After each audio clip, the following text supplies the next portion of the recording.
Esse caso transformou leis nos Estados Unidos e a vítima desse caso se tornou a primeira pessoa a testemunhar no próprio julgamento de assassinato na história. Oi gente, bem-vindos ao canal, eu sou a Roberta Hoff. Lembrando que eu simplesmente repasso informações que estão na internet à disposição de todos. Então já vai deixando o like para apoiar o meu trabalho, ajuda muito.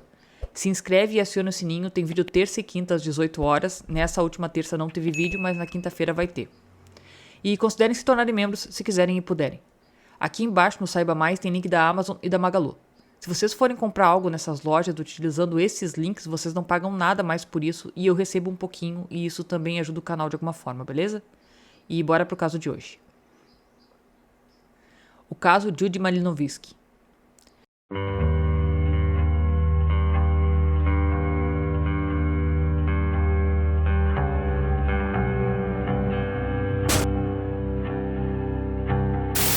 A Judy Malinovsky nasceu no dia 26 de agosto de 1983 em Columbus, Ohio, Estados Unidos. Ela era a filha da Bonnie Bowles e do Thomas Hensel, e tinha 2 irmãos e 2 meio-irmãos. Um dos muitos dons da Judy era a habilidade de amar todas as pessoas incondicionalmente, sem julgamento. A paixão e o amor da Judy pelas pessoas fazia com que todos que a conheciam se sentissem especiais. O espírito livre e a sagacidade rápida sempre colocavam um sorriso no rosto dela. A Judy sempre colocava a necessidade dos outros antes das suas, e foi assim até o fim. A Bonnie descreveu a filha como sendo uma criança muito fácil de cuidar. Ela não deu muito trabalho enquanto crescia. A Bonnie contou que a Judy sempre foi uma menina doce e simpática, que gostava de trazer alegria para o dia a dia. E depois que os irmãos mais novos vieram, eles descreveram a Judy como sendo a melhor irmã mais velha. A Judy sempre foi muito ativa na escola. Ela participou das líderes de torcida, ganhou vários concursos de beleza, foi escolhida rainha do baile e era bastante popular e amada pelos amigos. Desde pequena, ela sempre soube o que queria da vida. E o que a Judy queria da vida era uma vida simples. O sonho dela era se casar, ter 2 filhos e viver uma vida simples numa casa. Ela queria ser professora. Ela não sonhava com extravagâncias, muito dinheiro nem nada do tipo. Ela só queria ter a vida comum, porém muito feliz. A Judy se formou na New Albany High School na turma de 2001, onde foi coroada Miss New Albany e rainha do baile. Ela participou de inúmeras atividades sociais e comunitárias. Então ela passou a frequentar a Ohio State University. A Judy se casou com um homem chamado Ron e teve 2 filhas, a Caitlin, que nasceu no dia 12 de março de 2004, e a Madison, que nasceu em setembro de 2007. É claro que ela ficou muito feliz com tudo isso. As filhas eram, como ela mesma dizia, as cores do coração dela. Ela gostava muito de cuidar delas. Porém, o casamento não deu certo, porque a Judy descobriu uma traição do Ron e então eles se separaram. A partir daí, ela começou a cuidar das filhas sozinhas, com a ajuda da mãe, a Bonnie, e da irmã mais nova, a Danielle. Só que as coisas começaram a ficar um pouco turbulentas na vida da Judy porque ela foi diagnosticada com câncer de ovário. E é claro que isso foi uma experiência muito difícil para todo mundo, inclusive para a família dela também. Ela ainda era muito nova e tinha 2 filhas para cuidar. Então era uma preocupação muito grande. Mas a Judy não desistiu em nenhum momento. Ela sabia que aquilo ia passar e foi isso que aconteceu. Ela conseguiu vencer o câncer. Porém, pouco tempo depois de conseguir vencer a batalha do câncer, ele retornou. E a única opção que a Judy teve nesse momento foi fazer uma esterectomia, que é uma remoção parcial ou total do útero. Depois dessa cirurgia que a Judy fez, ela começou a sentir muitas dores. E devido ao nível de dor que ela estava sentindo, prescreveram para ela opioides. Os opioides são medicamentos analgésicos e sedativos potentes, mas que podem viciar. E foi o que aconteceu com ela. Era uma situação muito complicada, porque ela viciou em algo que ela realmente precisava para aliviar as dores. E essa situação piorou porque a Judy tinha uma espécie de plano de saúde que pagava por esses remédios. Só que esse plano acabou. Aí ela não tinha mais dinheiro para comprar os opioides. Então foi atrás de outro tipo de analgésico, que conseguiu ter acesso mais fácil e mais barato, comparado com os remédios que ela tomava, que eram as drogas, mais especificamente a heroína. E isso é bem comum de acontecer nos Estados Unidos. Eles não têm um sistema de saúde público, e isso é extremamente cruel, principalmente para pessoas de classe média para baixo. Foi uma fase muito ruim da vida dela. Ela sabia que não estava sendo uma pessoa boa para a família, que não estava sendo a mãe que ela gostaria de ser para as filhas.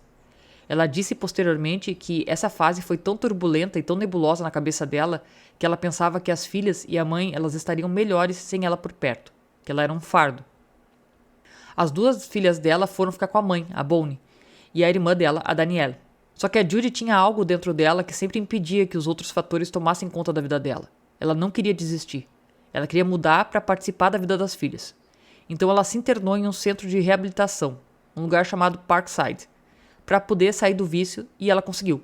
Ela voltou a morar com as filhas e ser a mãe que as meninas precisavam. Parecia que as coisas estavam realmente melhorando para Judy. E ela ia a reuniões tipo 3, 4, 5 reuniões por semana. Eles colocaram ela no caminho certo.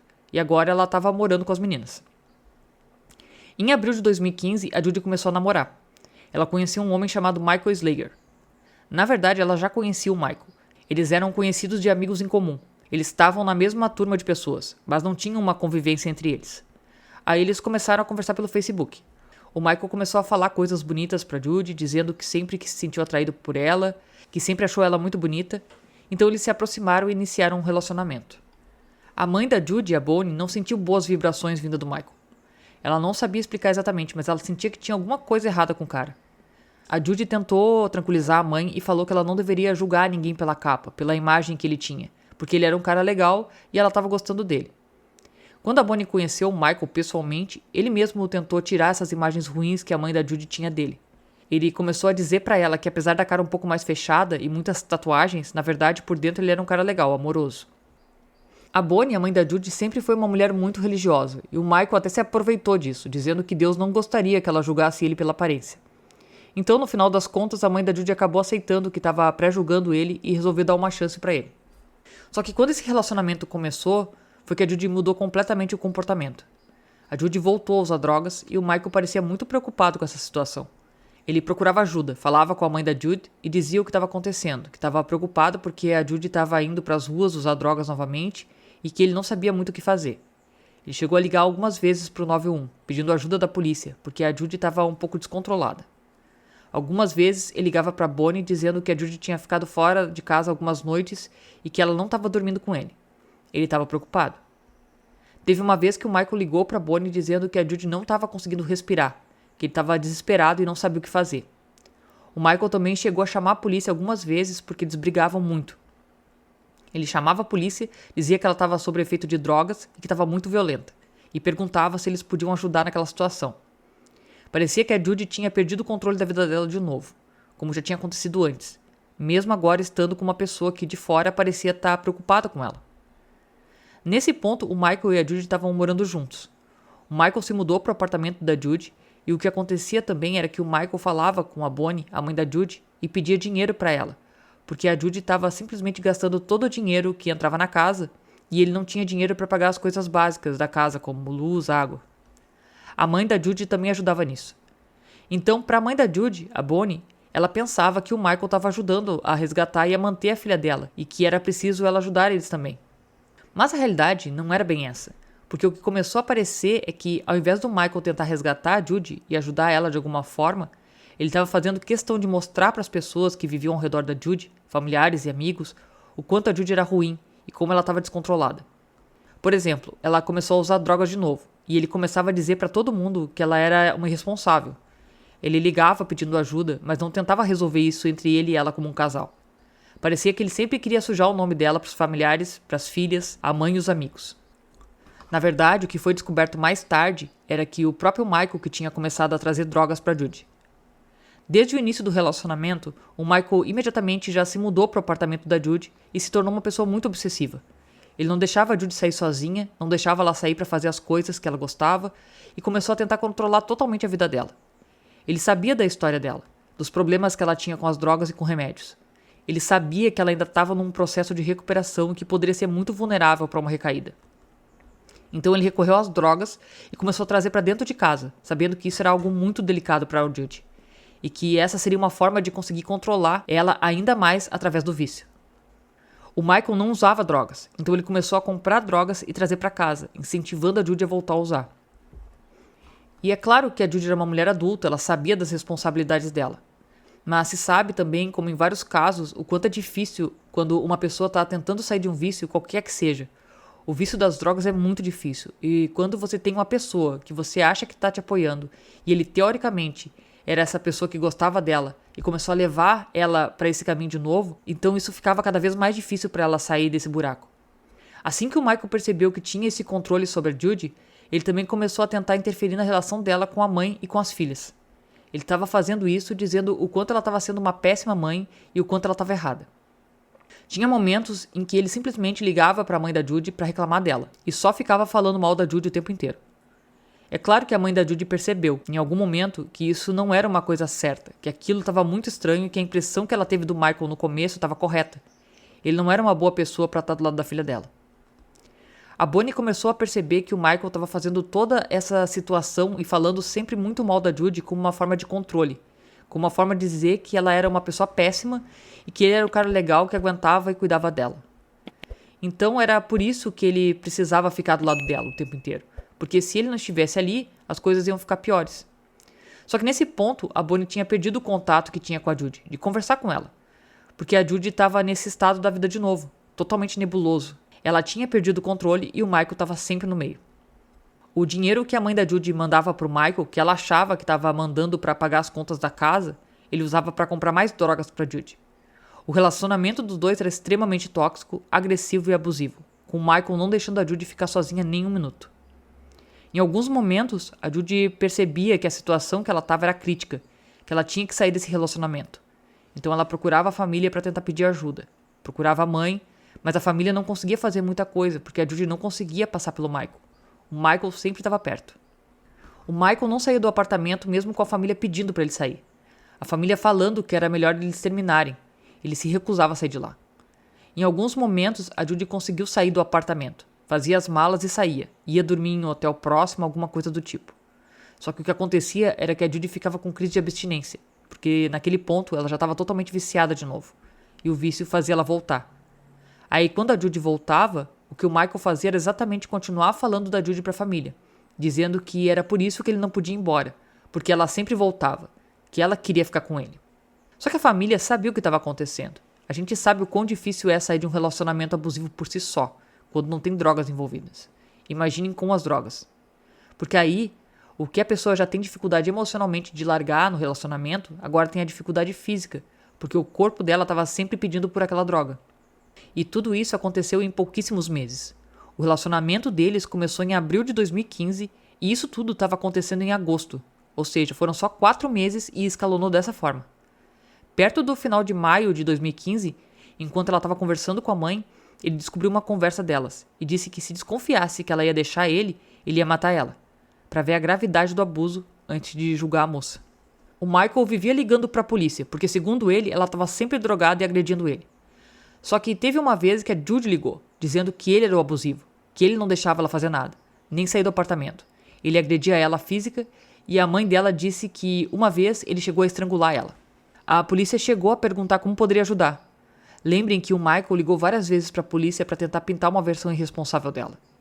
Nesse ponto, a Judy pensou que o único jeito de se livrar das drogas e do Michael seria ir para uma clínica de reabilitação. Então, no dia 2 de agosto de 2015, seria o dia em que a Judy começaria essa reabilitação. Ela estava pronta para começar essa fase. Ela estava pronta para se livrar do Michael, se livrar das drogas, voltar a pôr a vida dela nos eixos novamente. Só que é claro que o Michael não ia deixar isso acontecer tão fácil. Então ele propôs levar ela para esse lugar que ela começaria a reabilitação.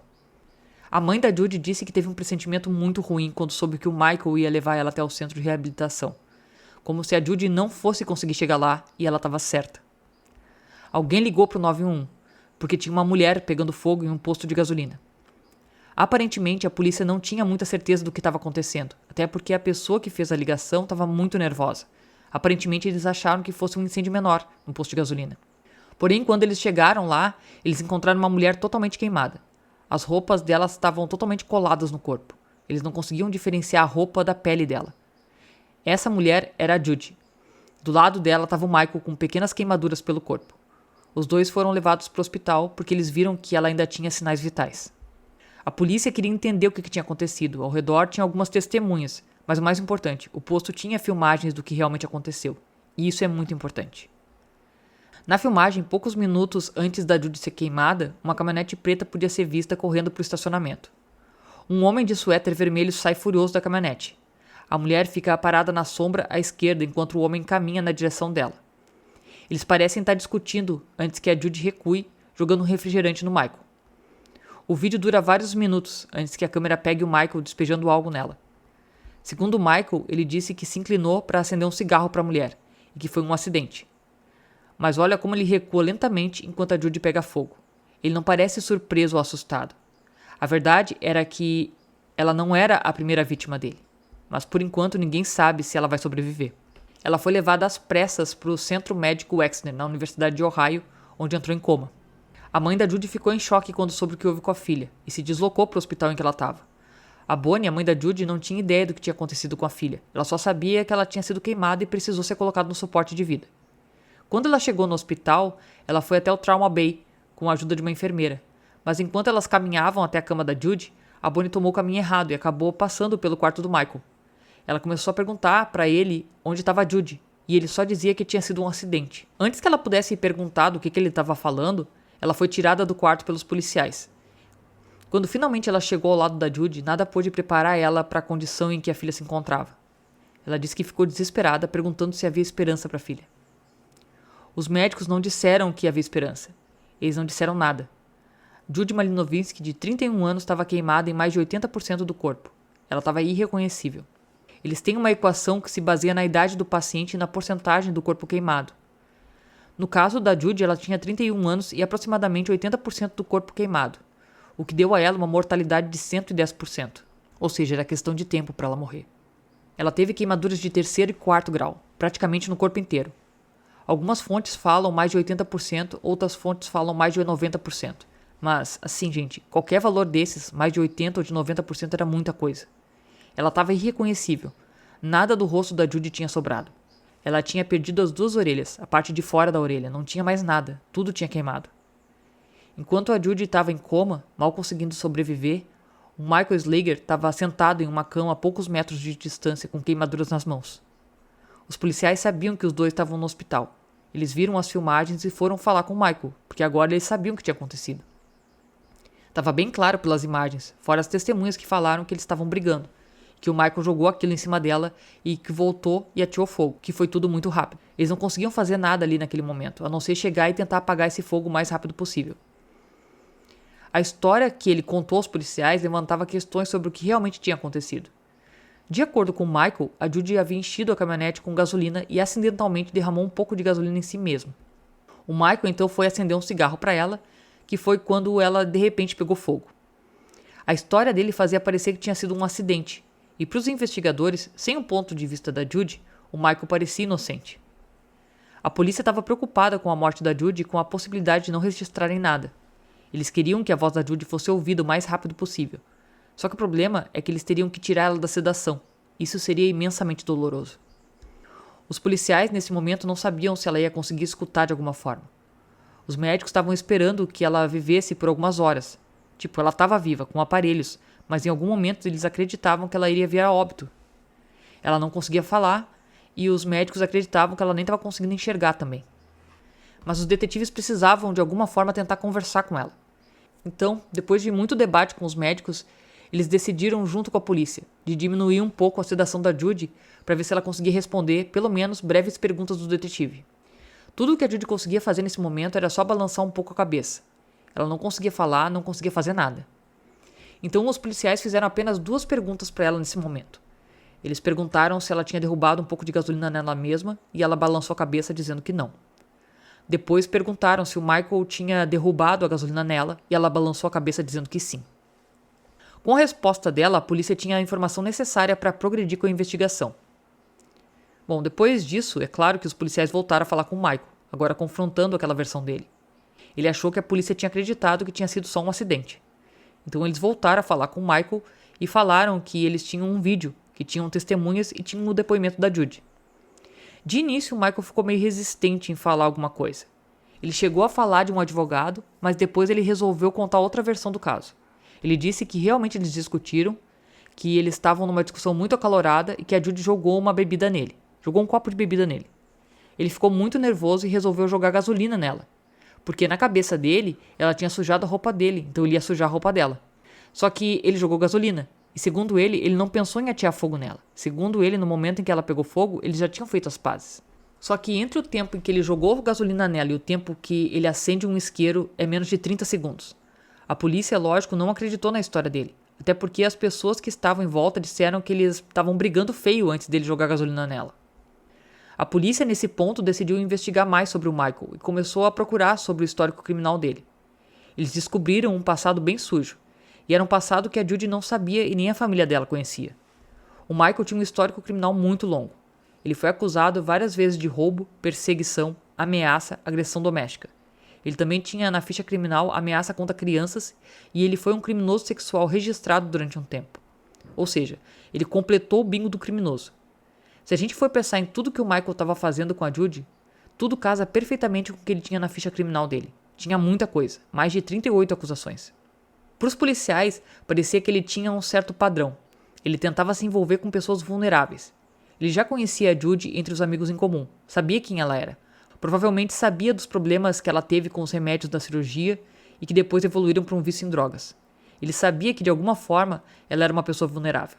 E ele era um predador clássico e foi atrás da sua vítima. A Judy continuava viva e lutando para permanecer viva. O corpo dela estava em um estado muito grave e todo queimado. As bandagens dela tinham que ser trocadas várias vezes ao dia. E isso causava muita dor. Ela também teve um dos braços amputados. Fez mais de 60 cirurgias no total e chegou a perder os sinais vitais 7 vezes. Durante a recuperação da Judy, a família estava do lado dela, esperando pelo melhor. Aparentemente, ela não foi tirada da sedação depois da primeira vez do depoimento da polícia. Então, ela praticamente não tinha nenhuma interação com a família, nem com os médicos, nada. Os detetives, a polícia, a promotoria, que foi chamada para fazer o julgamento desse caso, estavam muito frustrados. Todos estavam esperando a Judy perder a vida, porque ela estava muito mal. Isso porque nesse momento o Michael estava sendo acusado de agressão criminosa e incêndio criminoso agravado. E a pena máxima para isso era 11 anos, o que era extremamente frustrante pelo que ele fez. Se a Judy falecesse, aí sim eles poderiam acusar o Michael de homicídio, e isso sim daria uma pena maior. Essa pena é a mesma que é dada para alguém que coloca fogo em um carro, 11 anos. Ou seja, a vida da Judy valia o mesmo que um bem de consumo qualquer. Só que depois de 7 meses de uma luta absurda da Judy, ela acordou com plena consciência do que ela queria fazer. Ela queria lutar novamente pela vida dela. Quando ela acordou, ela se emocionou muito porque ela tinha consciência de que ela ia morrer. Então ela disse que só acordou e começou a rezar. Ela pedia para Deus para perdoar todos os pecados que ela cometeu e para que ele cuidasse das filhas dela. O Michael já tinha advogados, né? Então ele já tinha uma equipe de defesa. E a equipe de defesa queria passar a ideia de que, na verdade, o Michael não tinha a intenção de fazer o que ele fez com a Judy. Ele não tinha intenção de fazer mal para ela.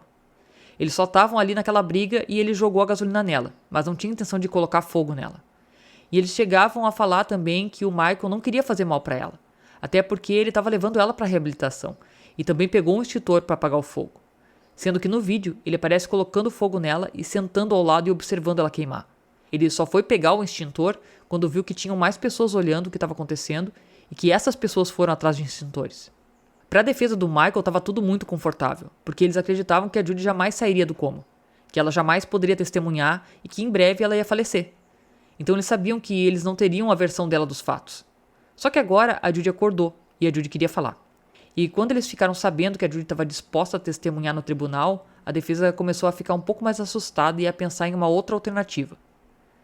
A defesa estava preocupada com o impacto do depoimento da Judy, que seria gravado no hospital onde ela estava em estado crítico, se agarrando à vida.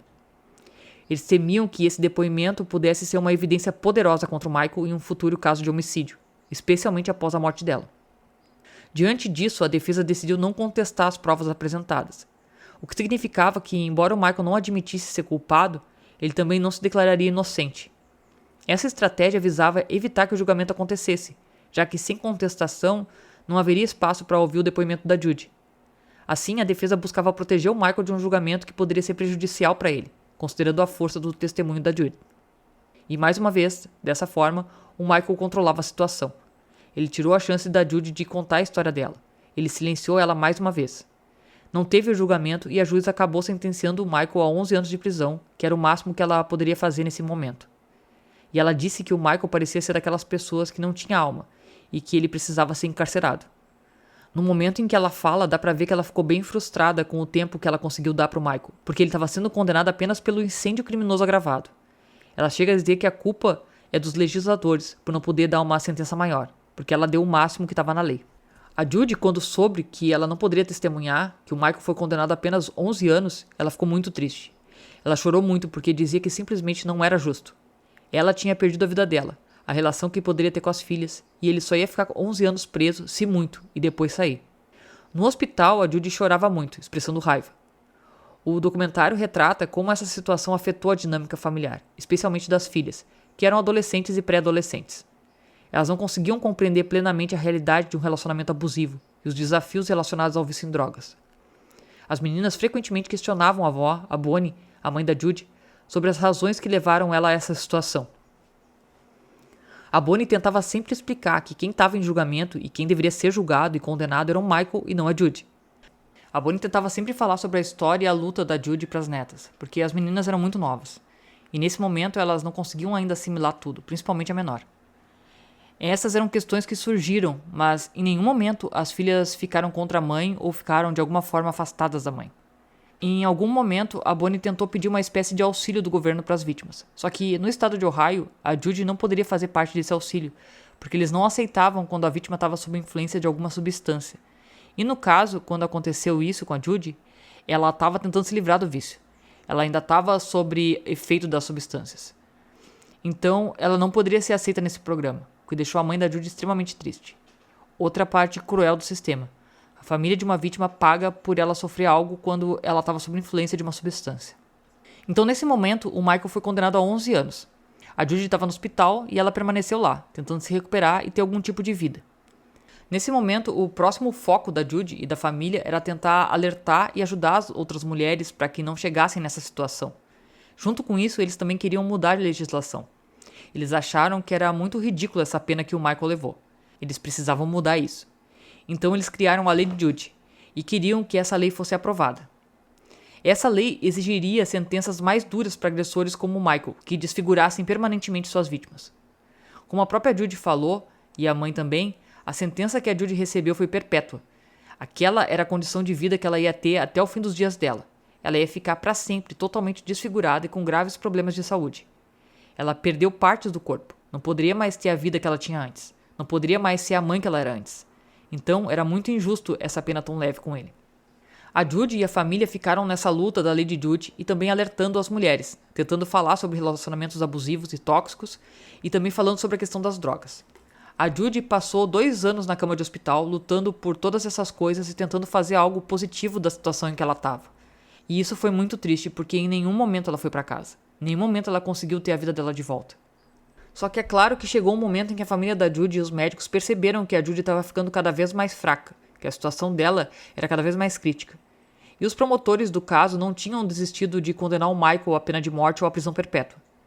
Então eles pensaram em uma atitude bastante arriscada. Era algo que nunca tinha sido feito antes, algo que poderia dar extremamente errado e inclusive colocar a carreira deles em risco. Eles queriam obter o depoimento da Judy em vida. Eles gravariam esse depoimento para ser usado em um julgamento futuro de homicídio. Ou seja, esse julgamento aconteceria depois que ela falecesse. Um promotor renomado pegou o caso. O nome dele era Ron O'Brien, e ele achou a ideia genial, apesar de nunca ter sido feita. Então, agora o caso tinha ainda mais peso. E era algo muito difícil de assimilar que ela ia ter que fazer uma coisa para ser usada depois que ela fosse morrer. Mas todo mundo ali sabia da importância disso, inclusive a Judy. E o que a Judy sabia era que ela não queria mais ser silenciada ou controlada pelo Michael de nenhuma maneira.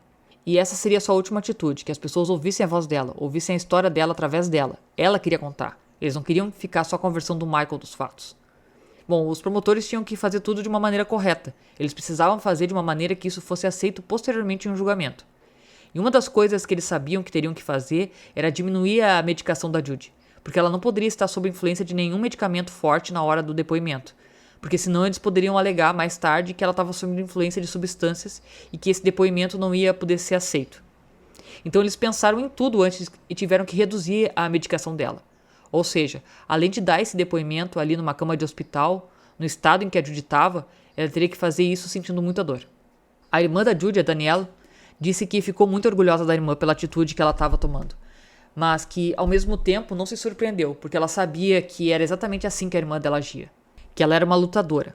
A Judy sofreu muito porque estava sentindo muita dor e chega a dizer, eu não quero fazer isso, mas eu preciso fazer isso.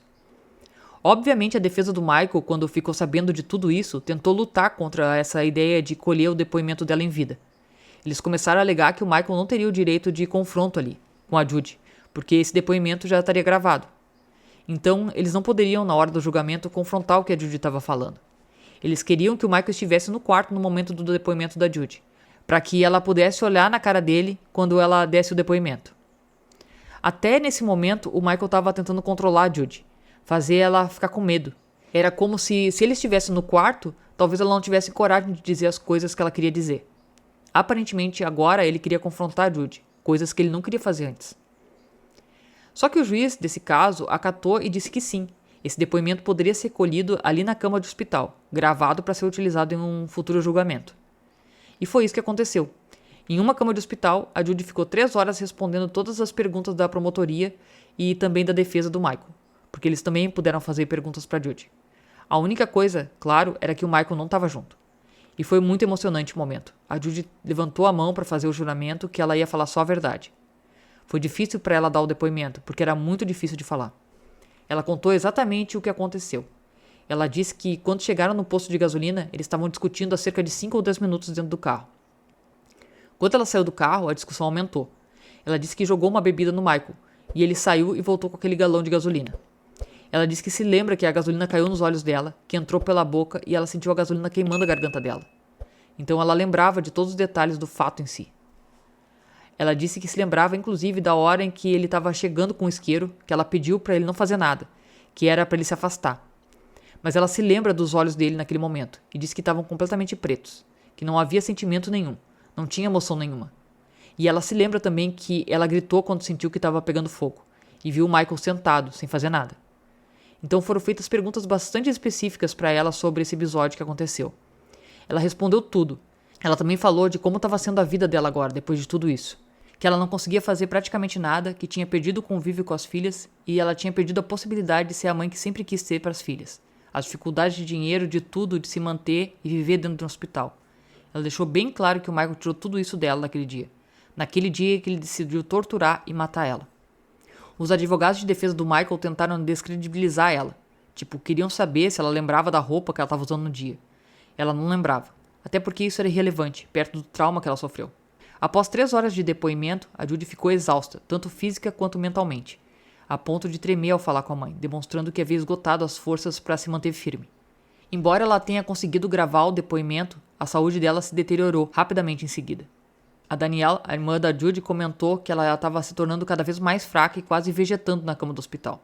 A Danielle questionou a falta de uma injeção que pudesse aliviar o sofrimento da Judy, semelhante ao que é feito com animais em situações críticas. No entanto, foi explicado a ela que a Judy não poderia ser submetida a nenhum medicamento que acelerasse a morte dela, por causa do processo contra o Michael. Os médicos informaram que eles não podiam fazer mais nada pela Judy, sugerindo que ela fosse transferida para uma casa de repouso para receber cuidados mínimos até o falecimento. A mãe da Judy, a Bonnie, não aceitou a ideia, desejando que a filha permanecesse no hospital. Isso gerou algumas discussões familiares, com alguns considerando a Bonnie egoísta. Contudo, a Judy ainda tinha consciência e expressou o desejo de ir para uma casa de repouso, assinando um termo de responsabilidade. A Bonnie respeitou a decisão da filha e prometeu segurar ela até o fim. A Judy faleceu no dia 27 de junho de 2017, cercada por seus entes queridos. As filhas da Judy também enfrentaram a dor da perda, com a mais velha desejando sempre ser como a mãe. Após a morte dela, o Michael, o ex-parceiro da Judy, foi acusado de assassinato, com a promotoria buscando a pena de morte, enquanto ele insistia na inocência, alegando que foi um acidente. O Michael queria ir a julgamento para provar a inocência, e antes disso, no dia 7 de setembro de 2017, a lei de Judy foi aprovada, embora ela não estivesse viva para ver. A nova lei determinava que aqueles que desfigurassem suas vítimas receberiam 6 anos adicionais de pena. No dia da aprovação, a filha da Judy fez um discurso poderoso, demonstrando a força que herdou da mãe. Embora a lei não afetasse casos antigos, o julgamento do Michael começou e a defesa tentou impedir que o depoimento gravado da Judy fosse utilizado, mas o juiz permitiu. Durante o julgamento, o Michael não demonstrou emoção ao assistir o depoimento da Judy, que mesmo após a morte teve sua voz ouvida no tribunal. A defesa, percebendo a gravidade da situação, começou a considerar um acordo, porque a condenação poderia resultar em pena de morte. A Judy havia expressado em seu depoimento que desejava que o Michael fosse preso pelo resto da vida, o que influenciou a decisão da defesa de fazer um acordo em que o Michael se declararia culpado em troca de prisão perpétua, evitando a pena de morte. Os familiares da Judy queriam que ele reconhecesse a culpa, e assim foi feito. O Michael permanece preso sem possibilidade de liberdade condicional, atendendo ao desejo da Judy.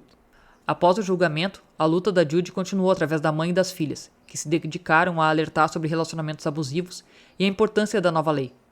Elas fundaram a Fundação Judy, uma organização sem fins lucrativos que ajuda pessoas em situações semelhantes. A filha mais velha da Judy enfatizou que a mãe a ensinou a enfrentar qualquer desafio, e essa mensagem de coragem é que elas desejam espalhar.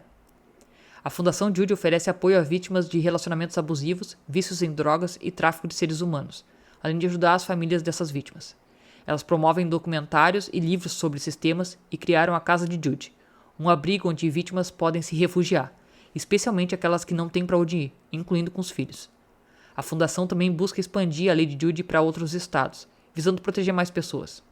A Judy, embora não perfeita, lutava por uma vida melhor e foi cruelmente controlada pelo Michael, que a levou a um caminho de vícios e abusos. Ele não apenas despojou ela da liberdade, mas também da beleza e da mobilidade, privando ela de momentos com as filhas e com os familiares. A história da Judy foi marcada pela luta até o fim, e a frustração surge do fato de que, mesmo enfrentando um relacionamento abusivo, ela teve que passar por tanto sofrimento para que o Michael fosse responsabilizado. Esse caso é bem interessante, apesar de toda a revolta e tristeza que ele gera. Eu acredito que a gente tenha que aprender com os erros. Primeiro, a Judy não ia precisar se drogar se tivesse acesso ao remédio para a dor que ela precisava. Nesse ponto, um sistema de saúde do país mais rico do mundo é bem falho, porque ela não foi a única e nem será a última a passar por isso. Outra coisa, a falta de empatia é quase cruel. Quando uma família pede auxílio para o Estado e ele nega pelo fato da vítima ter estado sob influência de substâncias quando foi atacada. Isso para mim não fez o menor sentido e não faz sentido. Outra coisa, assistencialismo do governo é bem comum em países mais ricos. Os Estados Unidos dão de um jeito meio torto. Para as pessoas que são muito gordas, sabe, eles dão esse tipo de auxílio. Mas eles dão de um jeito meio esquisito. Eles não exigem nada em troca. Mas na Europa é comum os países complementarem a renda de um jeito bem robusto, de boa parte da população. Eu tenho uma conhecida que mora na Escócia, trabalha meio período e o governo paga para ela um salário por ela trabalhar só meio período. Isso só é mal visto aqui. Esse tipo de auxílio ajuda as pessoas a terem uma vida mais tranquila, financeiramente, melhorando o lazer e até ajudando em uma melhora de profissão através do estudo. E como é pago em moeda nacional, não deixa nenhum governo mais pobre, aumentando a circulação de dinheiro e deixando as pessoas mais tranquilas e felizes. Outra coisa importante que eu não posso deixar de falar. Uma bandeira vermelha em um relacionamento é quando um parceiro só te coloca para baixo. Nada do que você faz é bom, só você tem defeitos. Ele não ajuda no teu desenvolvimento profissional ou pessoal. Ele te impede de ter uma vida fora de casa, ou longe dele. Esses são alguns sinais que você pode estar em um relacionamento tóxico. Ainda pode não estar fisicamente tóxico, mas já está moral e mentalmente tóxico. Então tomem cuidado. Bom, gente, esse foi o caso de hoje. Obrigada por terem visto o vídeo até aqui. Caso não seja inscrito, se inscreve, acione o sininho para receber as notificações de vídeos novos. Deixe um like no vídeo, não custa nada e ajuda muito. Compartilhe se conhece alguém que gosta desse tipo de conteúdo. E lembre-se, se cuidem, fiquem bem e beijos.